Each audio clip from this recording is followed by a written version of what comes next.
Hello, everybody. This is Beef and the Deuce podcast. I am the Deuce. I'm here with the gloater with the mostest here, the man who's Mr. Comeback in the Final Four. Beef, it's all yours. You can gloat now. The reigning, defending bracket pool champion. There we go. Is here. Oh, boy. Go ahead. Everyone thought it was crazy, taking all number ones in the Final Four. Yeah. But like I said, going into the March Madness, this is the first time in a long time that a lot of people have looked at this bracket and have gone, these number one teams, these number one seeds are pretty damn good. Yeah. Yeah. Like really, really good. I mean, and as in they're separating themselves from everybody else, really. Don't you think? Yeah, oh yeah, and like you could tell by the majority of the games that they played, they're the dominant team. Yeah. Going into the Final Four, they were the dominant teams in their region. And then everything else from the Final Four on is a crapshoot. Mm-hmm. And obviously we talked about the Final Four being, great matchups all around. Mm-hmm. Somehow, some way, the Florida-Houston championship game happened. And I, of course, gloating to gloat, I called it. You called it.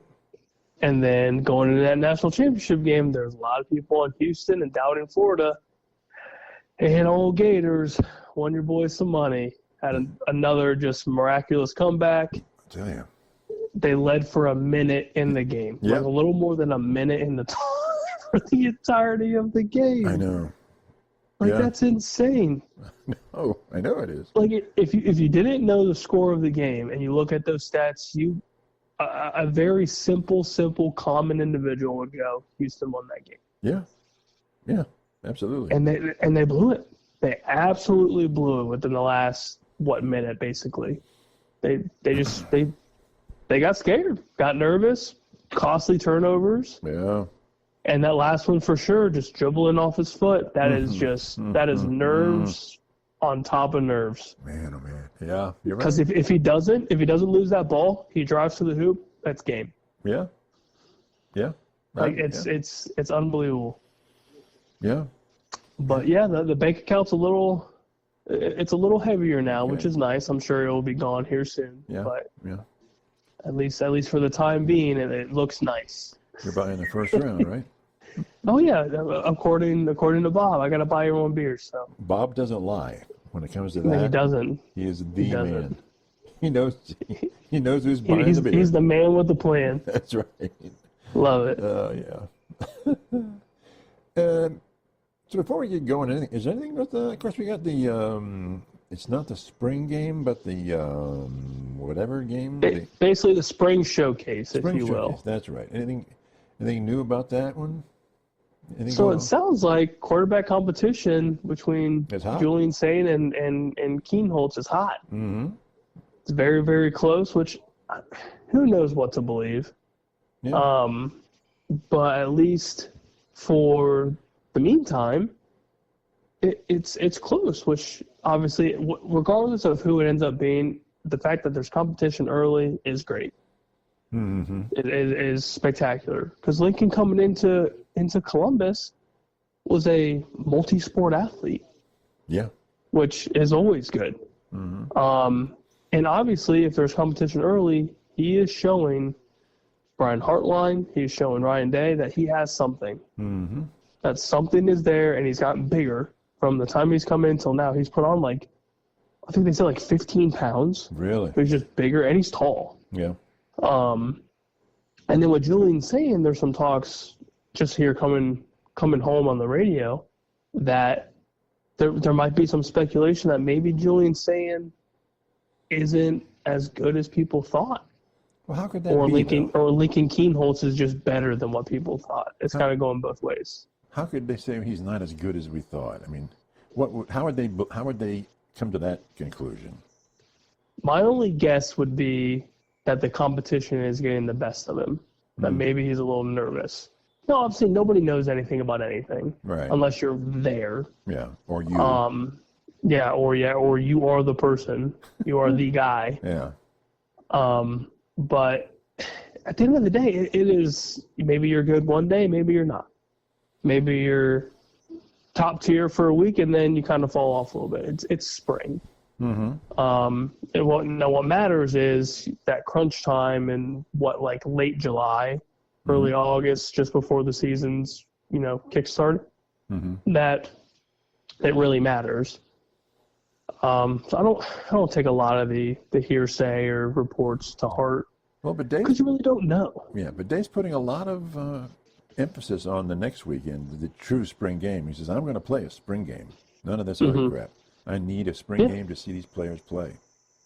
Yeah, and I think it's genius because a lot of these other programs that are canceling it doesn't make sense to me. Crap, Nebraska. God. It doesn't make any sense. Like this is a true first test in front of thousands of people in the stadium which you are going to be playing in. Under the lights, I hope, but not. That would be great. Yeah, though. That would be amazing. It'd be truly amazing. Yep. Maybe one day we'll see it. Maybe. I doubt it, but. Doubt it. Yeah. But it's good to see some sort of competition, especially for the two quarterbacks, which it sounds like right now there's no true number one. So a spring game will kind of help maybe dictate that early on. But competition's good. I'm never disappointed in some sort of competition. Yeah, yeah. How are we feeling about Devin Brown going to Cal over in Berkeley? I think it's smart for him. I think it's smart. I mean, he's coming from obviously a very good program, a program that brings in quarterbacks that don't suck. So if you're Cali, you're not mad. You're probably pretty enthused, and you're playing in a conference that doesn't really have a lot of defense. Yeah, that's their ACC typically. Now, right? ACC. Yeah, so I mean, Devin Brown's going to be. Yeah. If he wins that job, he's slinging. He's not afraid to throw the ball. You think he'll be like? I think he could be like Kyle McCord in Syracuse. He could dominate. I think so. Yeah. I think with the experience that he's gained from being in that quarterback room at Ohio State, it's going to speak volume to when he goes to a relatively smaller football program in California, and I think it's gonna show. Yeah. Especially leadership qualities and stuff. It's gonna be big. Yeah, I think he's gonna go. Oh, this team isn't nearly as good as but it's never going to be as good as Ohio State. So, but no. No, it's top tier. Yeah. there's very little programs that are as top tier as Ohio State. Yeah. You've got the top, and then you got everybody else. Yeah. Yeah. Okay. Anything else? What's the talk? Have you heard anything? I mentioned someone was saying that they might want to bring in a veteran on the portal, just a quarterback, just for backup, or just in case kind of thing. Have you heard anything about that? I haven't heard of like specific personnel. I don't know if you have, but no. I haven't really seen anything. Just that they're looking to do it. Well, I think it's a good idea. Yeah. I wouldn't be insanely upset if there was just an experienced quarterback, right? Especially for the Young Bucks. Mm-hmm. Yeah. Cool. Yeah. So we'll see what goes on there. Anything else with the Buckeyes? It's just it's kind of crazy that the season's almost here. Yeah. It feels like we just finished. Yeah. The kind of just did the postseason. Yeah. And now we're talking about spring games, spring showcase, and quarterback battles in April. It's kind of crazy. Do you think it's going to be preseason ratings, Ohio State and Texas 1-2? I would hope so. I feel like that's the smartest decision. But you still have Georgia lurking. Who's three? Oh God. Oh, that's tough. That's tough. Is it going to be so between wide open. Penn State or Notre Dame? I would assume so. Yeah, I mean, I would. My guess would be maybe Penn State, just because they have so many returning starters. Mm-hmm.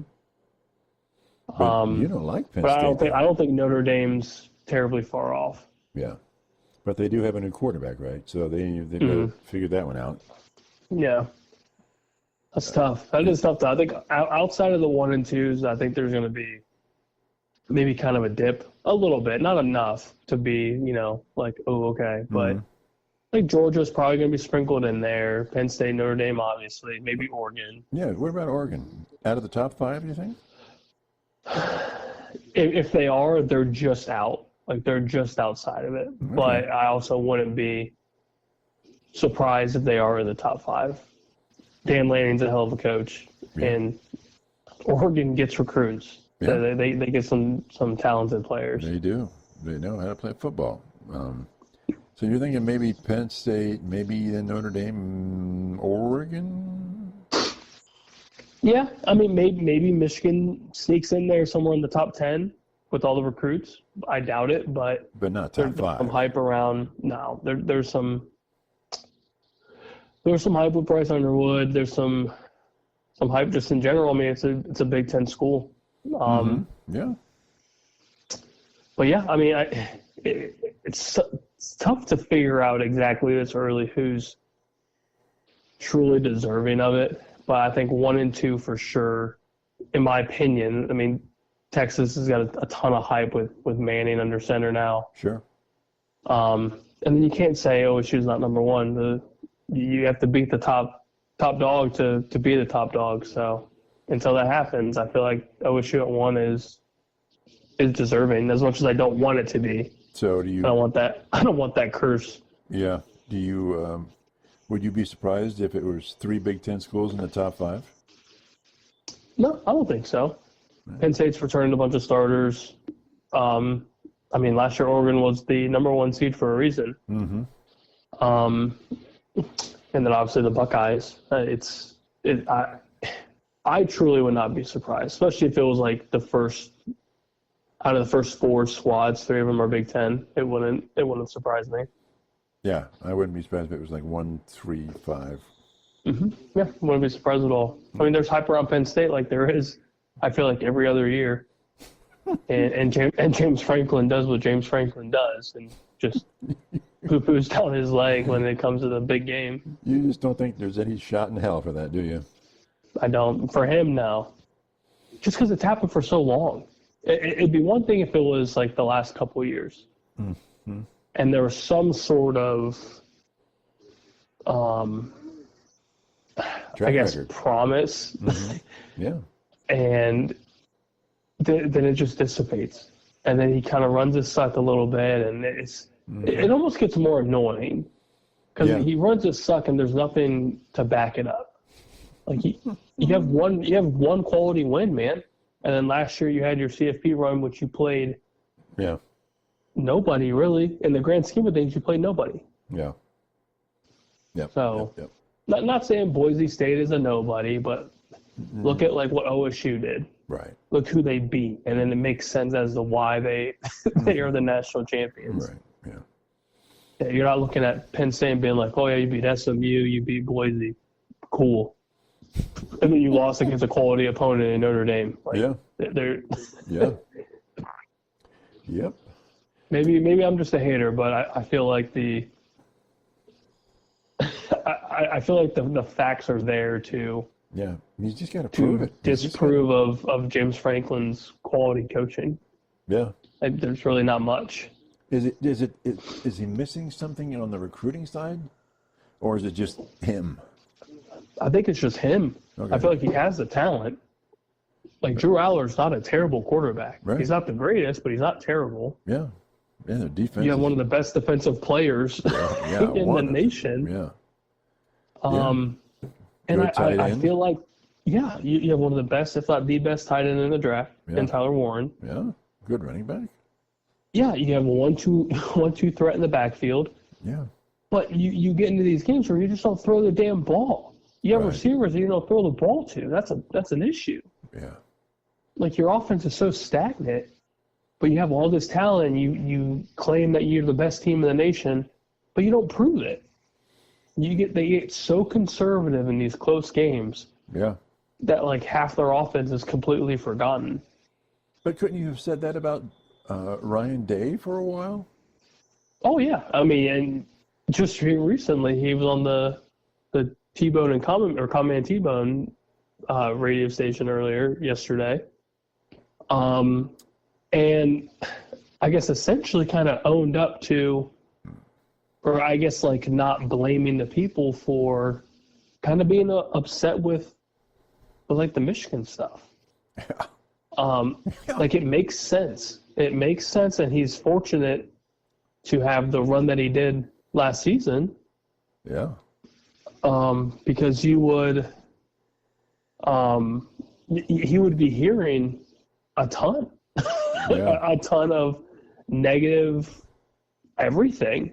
Yeah. So it's kind of, it's smart of him to acknowledge like the reality of being a head coach here at Ohio State, and acknowledging how the fan base is one of the best, but it's also one of the most critiquing and probably hard-headed, stubborn fans in the country. Yeah, but with the only reason he got in was because of the new playoff system. Because he would have not gotten into the 4, right?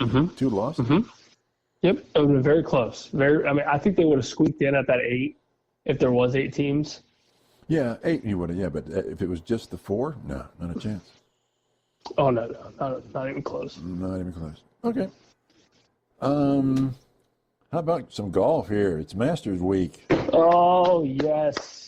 The best week of the year, best weekend of the year. So, do the people that think that Phil Mickelson has a shot, are they just loving the nostalgia and the romance of it, and it doesn't really have a shot, or do you think Phil has a shot on this? So I feel like if you're under the age of like 60 something, like, because you have like Fred Couples and longer, like, that are, they get to play every year because they've won. Right. And they're obviously way, way, way above the cream of the crop that is in this tournament. But you can always tell who's played there enough to kind of know the course. So like Phil Mickelson, prime example, he's got his green jackets. And he's the oldest major winning player. He won in his 50s, which is insane. It's unheard of, obviously, because it's never happened. Was he older than Jack? Was he older than Jack? Yeah. He was. I don't know how old Jack was when he won all of his majors, but his last major, I don't know how old he was. I thought it was. Anyway, you have to look it up, I guess. But yeah, anyways, Phil Mickelson was 50-something years old and won the U.S. Open. Right. That's crazy. Yeah. With one of the greatest 9-iron shots I think I've ever seen in my life. Right. But anybody that's played Augusta has a supreme advantage. And now the course changes every year, but the greens are always fast. The ups and downs throughout the fairways don't really change necessarily, but you go into it knowing that this hole is the toughest. I mean, hole 1 is like the top 5 toughest hole on the course, and that's where you tee off on 1. Like, it's crazy. But it's also the pressure. This is the biggest major of the year. Yeah. This is the most looked upon major of the year. Yeah. And what's crazy is I didn't know this until earlier. The crowd and the fan base, they can't have their cell phones out. At all? You have tens of thousands of people on this property, and none of them have their phones out. It is a written rule. You can't have it out. So it is intense from the fans that are just staring at you. So you've got hundreds of thousands of people looking at you, teeing off on the biggest major on the biggest stage in golf. So what do they change? Obviously, they can change the hole placement on the green, but do they change the rough? Or rough can be a little thicker. There's some trees that are there. There's some trees that are cut down. And also it depends on like the weather, like, because right now Augusta's kind of windy. Right. So some holes you have to play the wind. There's one hole that you just have to completely pull your drive. Then it just goes dead left. That's crazy. But it's shot shaped. So there's holes where it's like you may tee off with a fade and then you have to draw the ball into the green. Or you basically pull hook your drive, and then you have to draw it around some trees after that. But I mean, the greens are just so fast. Like earlier, Colin Morikawa hit a chip from like 30 yards and rolled it past the green down a hill off the green. Like it's so tough. It's hard to judge. You have some blind tee shots where you're hoping it lands here, but you don't know. But at the end of the day, like you bring up Phil again, he understands the course, he understands the history, the pressure, but he's also super, super gifted in that short game, which is insanely important when it comes to this tournament. If you can't putt well, you're screwed. Now, will they modify the bunkers, or are the bunkers always kind of there? I feel like I haven't really seen anything crazy with the bunkers. I feel like it's a lot with the greens and the surroundings. I mean, obviously, we would have to like dive in from last year to this year. Right. But I know with the Hurricane, they had to change some of the course layout with some of the holes. Oh, really? Which is like the one, I can't remember what number hole it is, but that's like where the players have to basically pull their drive around these trees because of the damage from the hurricane. But they've modified it to make it, I mean, playable, which is insane. Okay. Because the hurricane was, what, last year? Maybe 2 years ago? Okay. Give or take. Yeah. But within the last couple of years, we'll say that. Yeah. But yeah, I feel like if anything, it's just the pressure of the game. Like you see these amateurs, and granted they're amateurs, but they come into this beast that is Augusta National. And, I mean, they're obviously struggling, but they're one of the best collegiate players in the country. Right. Or you have some of the top tier players, like Rory, for example. He comes in a couple of years ago and misses the cut. Justin Thomas misses the cut. Like, and these are top tier players. So it's just a beast of a course. So I mean, winning one is insane. Winning 2 and 3 years like Scotty has, that's Tiger Woods level. That's Jack Nicklaus level. Like it's wild. So so give me your favorites. Who you like? Scotty's always a favorite, which is a given. I like Colin Morikawa. He's played really well in the starts that he's had. He hasn't missed a cut this year. I think he has 2 or 3 top 10s, and he's been putting insanely well. Like his short game is just top tier right now, which is what you need for the Masters, especially for Augusta. Because again, the greens are insane. I mean, even just like the fringe going, from the fairway, it almost looks like it's one level, so it's kind of tough to judge. So I would say Colin for sure is probably my favorite. Okay. All right. Anything else with that going on? Before we get into I'm probably not gonna miss a single day of the Masters. I've already declined doing mulch today from the boss. I just said no. No. So we're gonna see how that goes. Okay. All right. Well, winning some cash earlier probably helped with that, right? Oh yeah, she was not upset buying the present for the little man. So there you go. We are good. There you go. So let's talk a little NFL. Hey, how about those Browns? The state of Ohio is going to pump $600 million into the building of a stadium at Brook Park for the Browns. Just to go 3-14. Yeah. Well,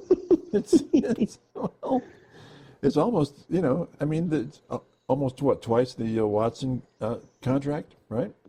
Yeah, so it's not that much. So it might be a better deal. Who knows? That's probably a better deal, yeah.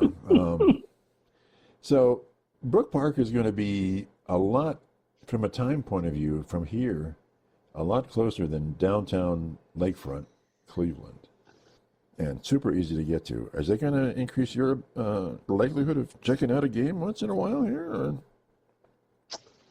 Like when the Cowboys come to town or whatever? Oh, 100%. 100%. I got some family, some I guess, not direct in-law, but close enough. Close enough, yeah.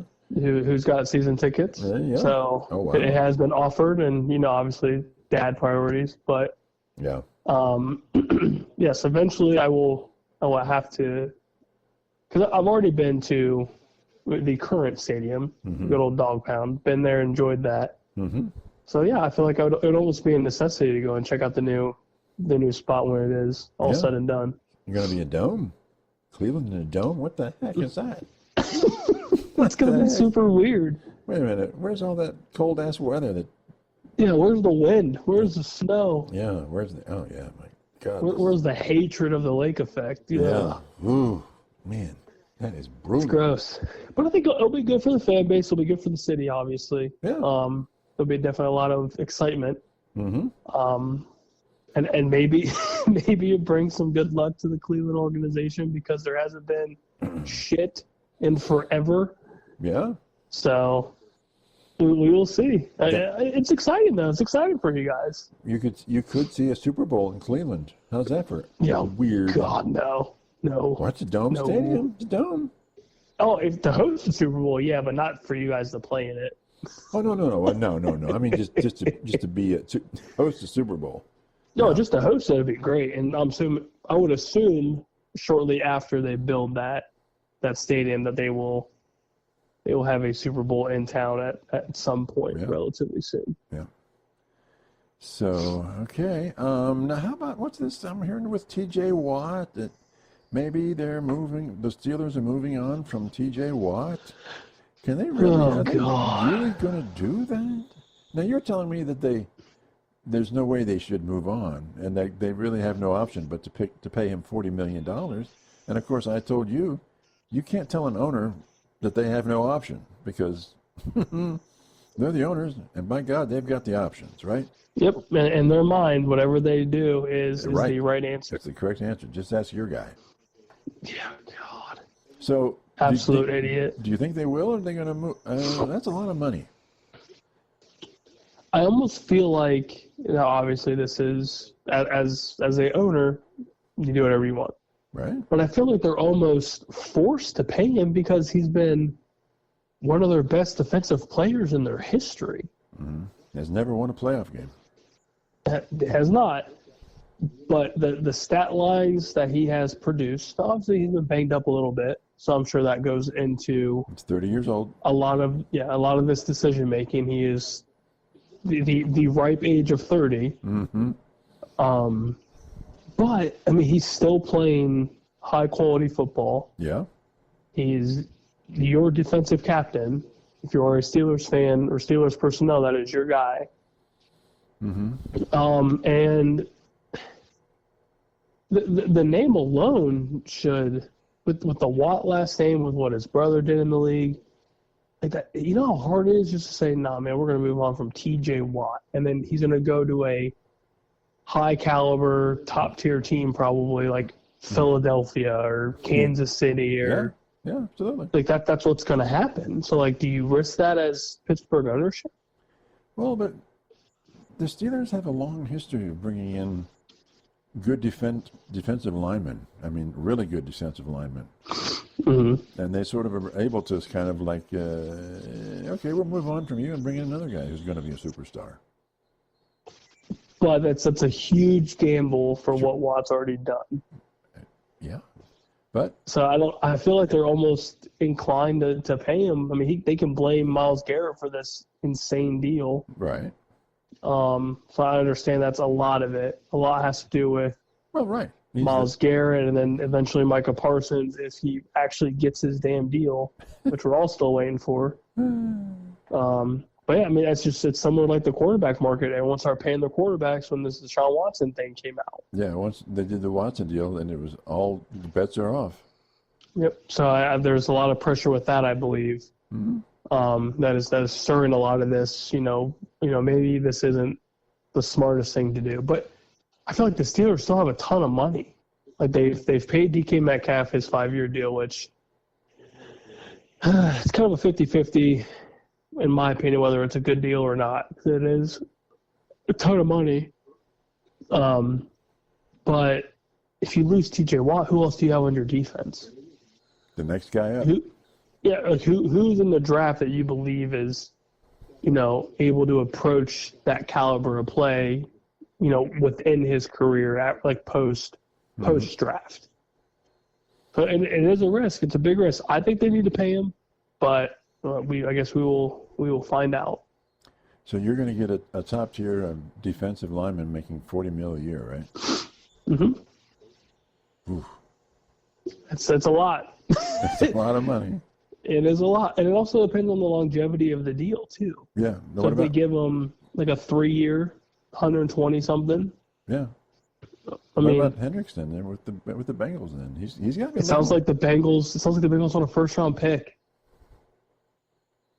It sounds like they may end up trading him if somebody offers a first-rounder.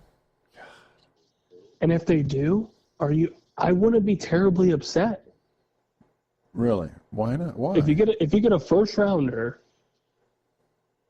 you could backfill that spot. I know it sounds crazy because I'm insane. That's the same thing you're saying about Pittsburgh, though, right? You just draft somebody. Yeah, I mean, at the end of the day, I guess it depends on what are the Steelers looking for. Are they looking to keep him? Because if you are, then obviously you pay the man. But are they trying to get younger?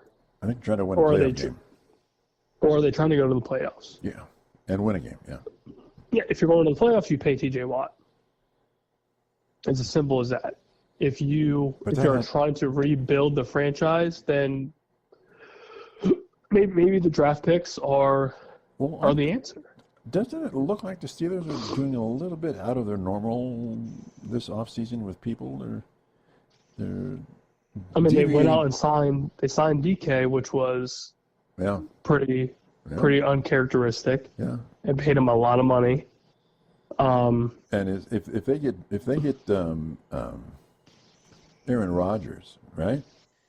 And it could be pretty wild. And if Aaron doesn't want to come to the early stuff, why can't TJ say, I'm not coming to the early stuff. I'm just going to show up when I want to show up. Mm-hmm. Who's to say no? Can they say no? Yeah, I mean, I don't know if I would, because you're banking on Ole Mason to come back to Pittsburgh and possibly be the guy, or you have a future first-ballot Hall of Famer in Aaron Rodgers who can just randomly show up and provide pretty decent playing time. Mm-hmm. I would almost take the risk, but it also depends on what he's looking for, excuse me, deal-wise. So that money is always the problem, I feel like. Mm-hmm. Yeah. Okay. Let's talk. I have a question. I can't think of his name. He's Ohio State. He's the receiver. Jamar, right? Smith? Is it Smith? Oh, Jeremiah Smith. Jeremiah. How much input do you think he has with who the quarterback will be? I would assume he has enough to sit at the table with Ryan Day, with Brian Hartline. So if he says with whoever the names may be. So you think you could put the Knicks on somebody that they like? I feel like he has enough say to at least sit down and give an input. Because he can go anywhere he wants and get whatever he wants. Oh yeah. So they've got to please him. Yes, and whatever relationship he has with either quarterback, I feel like is going to be a massive influence. Because you still have him, you still have Brandon Ennis, you've got Carnell Tate. Mm-hmm. You still have the best receiver room in the nation. But they don't have the clout. They're good, but they don't have the clout. Oh no, they don't have enough clout as Jeremiah would. But I still feel like, at the very least, Jeremiah and Carnell Tate can go to whatever meeting it may be with Hartline and with Day and go, I feel like this is the dude because of this. I feel like they both together have enough say to at least sprinkle an idea of who they believe is the best. And then that may or may not influence Ryan Day's ultimate decision. Right. Okay. Do you think because the players know just as well as Ryan Day and Brian Hartline, they know who's the dude and who's not. Right. It's just Ryan Day gets the luxury of being the dude to, say yay or nay. Yeah.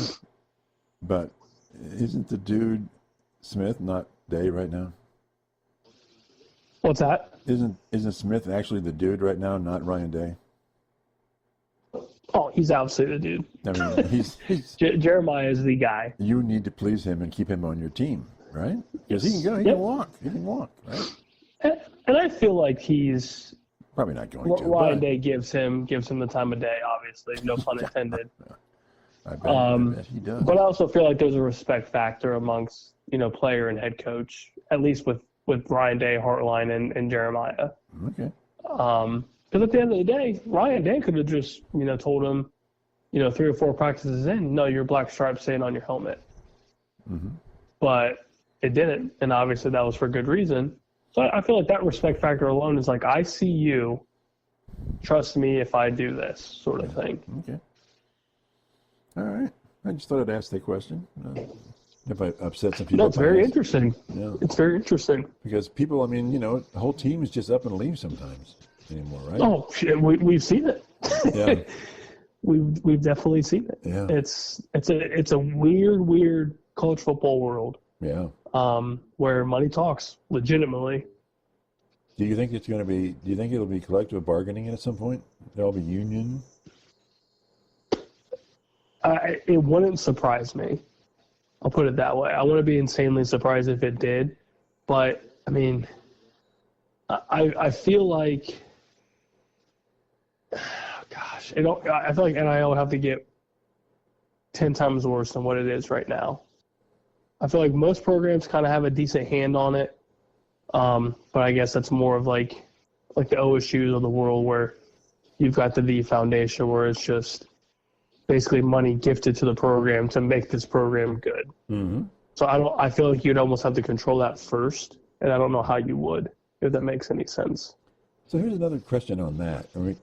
They complain about the portal. They complain about NIL. Attendance is up. Ratings are up. The fans don't give a crap about that, do they? They don't care.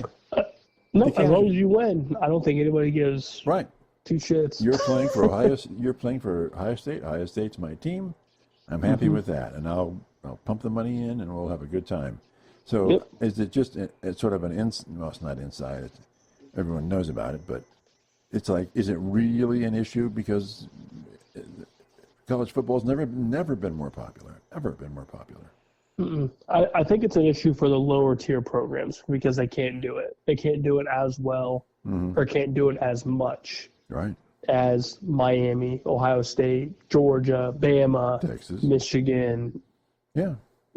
Big name programs. But at the end of the day, if it's not NIL, at some point, the bigger name programs like Ohio State, Bama, Georgia, they're going to get the better guys just because they're the better overall program. Nobody outside of being maybe a homeboy from or a hometown, homegrown, like Iowa kid, they're not going to, I guess, stay at Iowa. I mean, if OSU's offering them a full ride scholarship. Yeah. If you have a chance to go play for a big name program, you're probably going to go. Yeah, but the Big Ten programs all have money. Yeah, they're not hurting for money, even Indiana. No. But you're right. There's the premier teams, but Indiana's got money now. They've all got money now. So, but is it something where we'll never see a Ben Roethlisberger come out of the MAC again? Because if he's that good, he's going to end up playing for a top tier team, and so they'll never have that again. He might start there, do well there, but then the scouts are going to go, hey, we want Big Ben. Yeah, I think it's going to be very few and far between before that happens again. Because we haven't seen it since then. Right. We've seen like some FCS like Carson Wentz who gets drafted high up, but hasn't really done much. Right. Now he has a ring, and that's all fine and dandy, but he's not like the guy. Yeah, I feel like it's.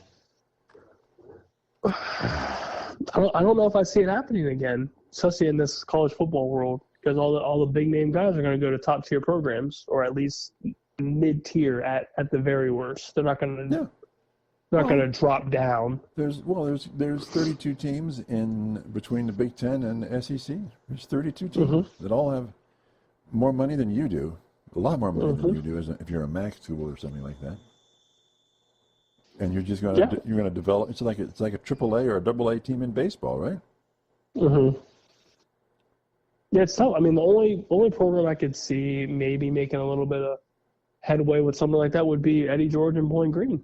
That's a big name coming back to Ohio to be a featured head coach in the MAC. So maybe that changes something. Maybe these like former players turned head coaches can maybe change that narrative. I'm throwing a dart somewhere on the wall. Now, do you think Eddie can bring in more money? Possibly. Because isn't that the key? Isn't that the key? Bringing in money? Yeah, I mean they gave him 5 years to do something. Right. So I feel like him coming to Bowling Green, which is revolved around literally their university and the tractor pool, like that is it. But I feel like the name alone, you can go play for Eddie George. Like the Eddie George. Like, okay. Yeah. And you're going to have some alumni that are probably going to fund, some sort of NIL anything to maybe see that program maybe win the MAC. Right.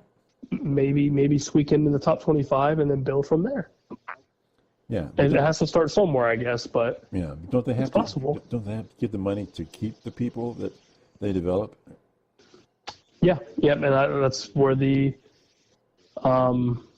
maybe he can talk to the big wigs that be to maybe sprinkle in some alumni money and do something similar to what OSU's doing, which maybe not that quality of money and that much money. Oh no, but it's definitely a good start to I guess look into that whole process.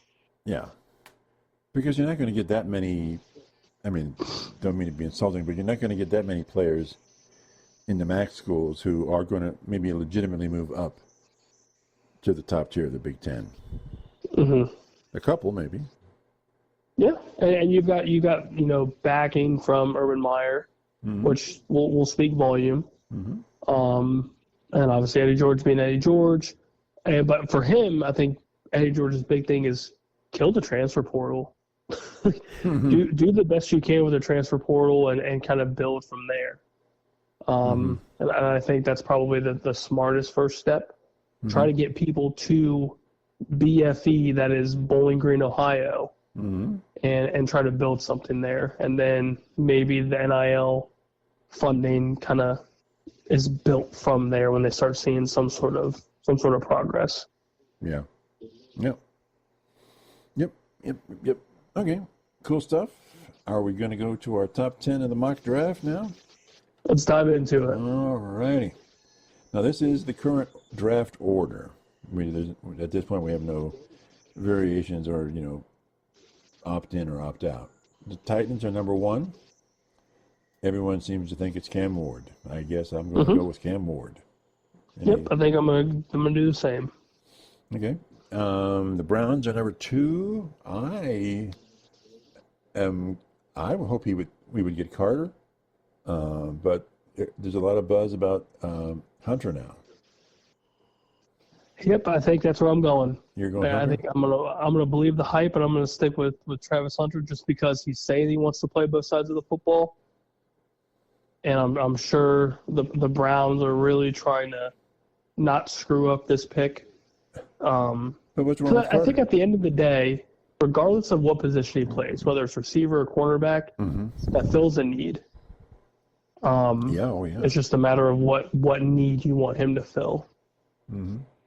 So I feel like you can almost get more bang for your buck if you do it that way and see if it pays out for you. Because if it doesn't pay off on one end of the football, you still have maybe a receiver or you may have a corner. Who knows?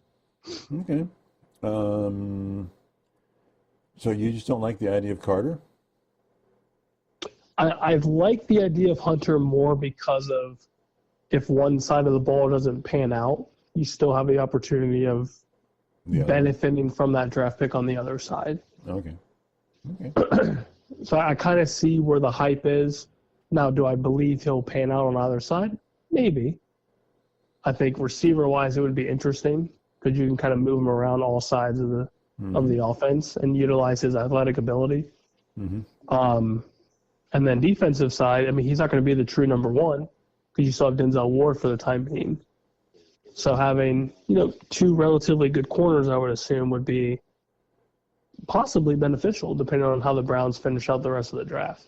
Okay. I know it's.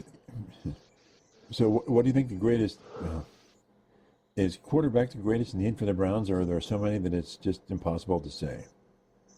That's just. I would say there's too many. Yeah. I would say there's too many. Basically, they could hit a home run with any of these picks, right? Because they need so many. Yeah, I would say so. Yeah. Okay. The New York Football Giants. Everyone seems to think it's Sanders. Any thoughts? Now, is anybody going to trade up for these spots? Because I'm hearing a lot about people trading in to take the Giants number 3. The only one that I could see maybe would be the Saints if they want Shadur Sanders. If they want him bad and they believe somebody in front of them may be reaching for him, then maybe the Saints trade up to get Shadur. But outside of that, I mean, I don't really. My only thing with the Giants and the quarterback is you have Russell Wilson for a year. You sign Jameis Winston to a 2-year deal. Right. And good old Tommy DeVito, Tommy Cutlets, is on a 1-year deal. So are you really going to have 4 quarterbacks in this room? Right. That's tough. So you would have to make some sort of roster space to have 4 quarterbacks. So who do you think the Giants should take? So the best available would be Abdul Carter. Okay. If the Browns don't take him. So if I'm the Giants and I'm not trading this pick, or you don't receive a pick, or you don't receive a trade worthy of, trading back, then just take the best available. So my take would be, number one, see if somebody wants the pick. See if you could trade the pick, stack up on more picks, and go from there. So you think number that's two, the first? I would go Abdul Carter. So your first move is for the Giants to poke around and see if there's any interest in the number 3, right? Trade up for it? Yeah, because I feel like somebody will absolutely give a haul to get Shadur Sanders or maybe Abdul Carter. Who knows? It just depends on who that team is. So the Saints are still looking for a quarterback, so that's probably a decent possibility. So let's say the Titans have Ward, and let's say the Browns take Carter. So you've got Hunter available for the Giants. So you got Hunter and Sanders. They would. If I was the Giants, I would take Travis Hunter. Would you try to shop, or would you say no? I'm going to take this pick at 3. I would take the pick if Hunter's still there. I would keep 3, take Hunter at that point. Okay. All right. Okay. Patriots. A lot of people are saying it's going to be Carter. Could be Carter for the Patriots. What do you say on that one? I would say offensive line is definitely their need. Okay. And it seems like the best offensive tackle is Will Campbell from LSU. I would safely assume that the Patriots are going to draft offensive line, unless somehow, some way, Abdul Carter is still there or Travis Hunter is still there. Then maybe they take a flyer on one of those guys. But I think the safest pick for them is Will Campbell. I don't see in this mock draft that I copied down. He's not in the top 10 of anybody's pick. That's crazy. Yeah. That's crazy. Okay. So at this point, okay, let's say that's true. So 1, 2, 3, 4. You've gone through 4, and no one's picked up Carter at this point, right? I would say if everything goes as what I'm thinking, so Cam Ward 1, Hunter 2, Sanders. Giants will take best available, which will probably be Abdul Carter. Not Sanders. And then Will Campbell would go 4. But no Sanders. So we're still seeing. So okay. So then Sanders is now out of the top four. Then who did the Jags pick up? So for them, they need defense. Yeah, So defensive they need tackle. defense bad. They need Okay. tackle. They need secondary. They need something. Yeah. I don't think they could go wrong with literally anybody on the defensive side. Yeah. I know Mel Kiper in his one mock draft has Mason Graham from Michigan, which we all love to hate as Buckeye fans. Yeah. He gets a lot of buzz though. A lot of people saying he's going to go to the Jags. Yeah, he's good. He's a tough middle of your defensive line. I would say that's probably their best bet. But if by some grace of God, Abdul Carter's there at 5, I think they would take him if possible. Okay. But if he's taken, then you don't think the Jags would take Sanders then? No, because I don't really think they have Trevor Lawrence, so they're fine. Yeah. So I don't know if they're going to waste a first-round draft pick on a backup. So how far is Sanders going to drop? Because then a lot of people are saying, okay, that's fine. Okay, Graham to the Jags. And a lot of people are really saying it's Genty to the Raiders, number 6. Yeah, that's who I think too. I think Genty's So how looking to be a Raider. how far does Sanders fall here? Isn't this kind of weird? So I'm agreeing with Mel Kiper in his draft. I feel like the Saints are in dire need of some sort of quarterback help because I don't think Spencer Rattler's the guy. I don't think Derek Carr is the guy. So Kiper has Sanders at 9, and I don't really hate it. I think it's smart for them. So for Bill Kiper, no one's trading up. You just think that Sanders is going to fall all the way to 9. Yeah, because like the Jets are at 7. They have Justin Fields. They're going to try their best to protect him or surround him with talent. Yeah, I think they're whether going to it's get receiver. Yeah, I think they're going to try to get Dart. I think Dart probably falls late first round. Really? I would say somewhere in the late teens, early 20s. Really? So like the Steelers are looking at him.